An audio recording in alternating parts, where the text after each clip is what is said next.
Ачарчылык учурунда жан сакташ үчүн Ыбрайымдын небереси Жакып өзүнүн 11 уулун бала бакырасы кулдары менен бирге Мисирге алып жөнөйт. Ал Кудай менен күрөшкөнү үчүн Кудай Жакыптын атын Ысрайыл деп өзгөртөт. Ошол учурдагы фараон Сенусерт 3 Жакыптын үй бүлөсүнө Мисирдеги Гошен аймагынан орун берет. Бирок саясий абал өзгөрүп, такка башка фараон келет. Рамзестин жери деп аталган Гошен жери эми Ысрайыл эли үчүн кулчулуктун жерине айланды. Кудай Ыбрайымга айтканындай эле анын тукуму 400 жыл кулчулукта эзилип, азап чегишет. Жеттим жалкоо ити. Кожоюм, ырайым кыл. Мен орду көтөрө албай калдым. Жүйүт кулдары көбөйүп жатканына фараон кооптонуп, анача аялдарга наристелерди өлтүрүүгө буйрук берди. Бирок алар Кудайдан корккондуктан фараондун буйругун аткарышкан жок. Ошондо фараон жаңы буйрук чыгарды. Буйругумду уккыла. Бардык жаңы төрөлгөн эркек баланы Нил дарыясына ыргыткыла. Жок, менин баламды өлтүрбө.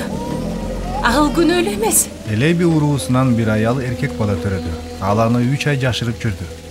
Бирок ал андан ары жашыра албай калгандыктан баланы себетке салып, дарыянын жээгиндеги камыштын арасына коюп койду. Кызым, эмне болот экен, карап тур. Анан Кудайдын буйруган убактысында: Бар, мага теги себетти алып кел. Ичинде эмне бар экенин көрөйүн. Бул жүйүттөрдүн баласы окшойт. Ал ачка болуш керек. Сенин атаң аны өлтүрөт. Эгер мен аны карай турган аял тапсам, анда аны өзүмө калтырмакмын. Бир жүйүт кыз бар. Ал ошондой аялды билет чыгар. Аскерлер баласын жакында эле дарыяга ыргытып жиберишкен аялды билем. Анын сүтү кайта элек болуш керек. Макул. Аны тезирээк алып кел. Ошентип, Мусанын эжеси Мириам апасын фараондун кызына алып келди. Сен балаңдан айрылып калганың жаман болуптур. Бул баланы багып бер, мен сага төлөп берем. Эмчектен чыкканда ал хан сарайда тарбияланат, жана фараон болот. Муса эс тартканда апасы ага ата-бабалардын Кудайы тууралуу айтып берди. Багып бергениң үчүн чоң рахмат. Ал абдан бай, жана таасирдүү болуп чоңойот. Ал мисирлик адам катары тарбияланганы менен Кудайдын ага болгон өзгөчө планы бар эле. Муса фараондун кызынын бакма баласы болгондуктан ал Мисирде абдан таасирдүү адам болду. Муса улуу адам болуш керек болчу. Бирок ал эч качан өзүнүн тукумун унуткан жок. Муса, ата-бабаларыбыз Ыбрайым, Ыскак жана Жакыптын Кудайы Ыбрайымга анын тукуму көбөйөрүн жана бөтөн жерде келгин болушарын айткан. Мына, ошентип биз бул жерде жүрөбүз. Анан дагы ал Ыбрайымга биздин элибиз бөтөн жерде 400 жыл кулчулукта азап чегет деген. Ал бул элди мыкачылык үчүн жазалайт. Жана көп байлыгыбыз менен Кудай ата-бабаларыбызга убада кылган жерге барабыз. Фараон эч качан өз кулдарын кое бербейт. Анан калса көп байлык менен кошо чыгарбайт. Жүйүттөрдүн балдары мисирликтердин кол алдында азап чегишти. Алары кыш куюп, көп эмгектеништи. Муса алардын кыйналганын карап тура алган жок. Жана бир нерсе ойлоп табууну чечти. Тур, жапайы чочко. Тур. Ал сени өлтүрүп кой электе, тур. Эбер, тур. Бир күнү Муса еврей бир тууганын мисирлик адам сабап жатканын көрүп калды. Кулчулуктан бошоно турган убакыт келди. Бул мыкаачылык токтошу керек. Жетет! Муса ал мисирликти өлтүрүп көмүп салды. Бирок аны бирөө көрүп калып фараонго жеткирип барды. Токто, сен киши өлтүргөнү үчүн сотко тартыласың. Ой, бул Муса да. Эмне кылып салдым? Муса Мисирди таштап чөлгө качып кетти. Ал же үй бүлөсү жок, же достору жок, жалгыз калды. Өз эли Ысрайылды куткара алган жок. Ал тургай ал өзүн да куткара алган жок. Муса чөлдө көп күн жүрдү. Ал алсырап калганда койчуларга жолукту. Карасаң, бул адам го? Бул мисирлик экен. Ал араң жан болуп калыптыр. Суу алып келгиле. Муса мадияндыктарга кошулуп, жаңы жашоо баштады. Ал үйлөнүп, чөлдөгү жолдорду изилдеп, койчу болуп калды. Арадан 40 жыл өттү. Мисир анын эски эскерүүсүнө айланды. Ал кайрадан өз элин көрүүдөн үмүтүн үзүп койду. Бирок бир жолу ал Кудайдын тоосу деп аталган Хореб тоосунда кой кайтарып жүргөн. Ой, бул абдан таң калыштуу. Бул бадал күйүп, бирок күйүп кетпегени эмнеси? Муса, бут кийимиңди чеч. Анткени сен турган жер ыйык жер. Мен сенин ата-бабаңдын, Ыбрайымдын, Ыскактын, Жакыптын кудайымын.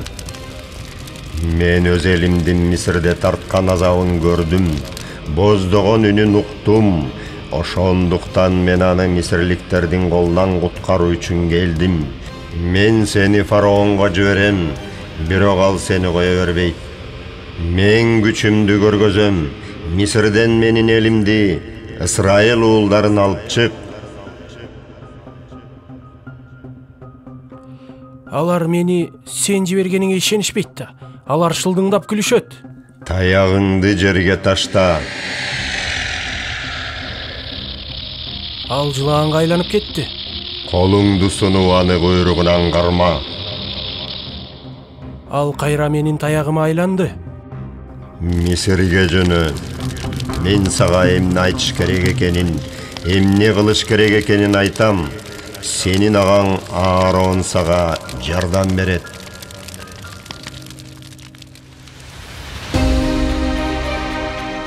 Мен Мисирге барып, өз элим аман эсен бекен билейин.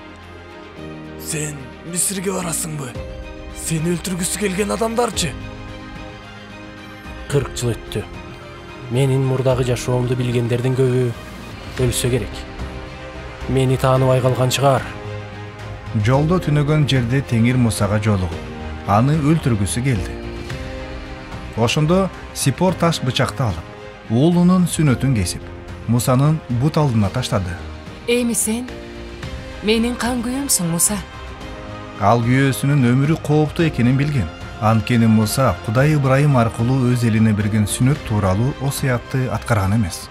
Муса чоң дүрбөлөң учурунда төрөлгөн. Фараон жаңы төрөлгөн эркек балдарды өлтүрткөн. Апасы аны катып калган. Кудайдын эрки менен фараондун кызы аны өз уулундай багып өстүргөн. Ысрайыл аксакалдары чогулгула. Муса, фараон бизди кулчулуктан кое бергедей кылып, кереметтерди көрсөтөт. Булар кимдер? Бул Левит Аарон. Тигиниси бизге окшош экен. Бирок ал кулга окшобойт. Ыбрайымдын кудайы ата-бабаларыңардын жерине кайра алып барсын деп мени силерге жиберди. Мына, бул силерге белги болсун. Карагыла. Анын таягы жылаанга айланып кетти. Коркпогула. Көргүлө. Кудай бизге куткаруучуну жөнөттү. Ооба, муну фараонго көрсөтөбүз. Бул кереми? Ыбрайымдын кудайы. Эми фараонго баралы.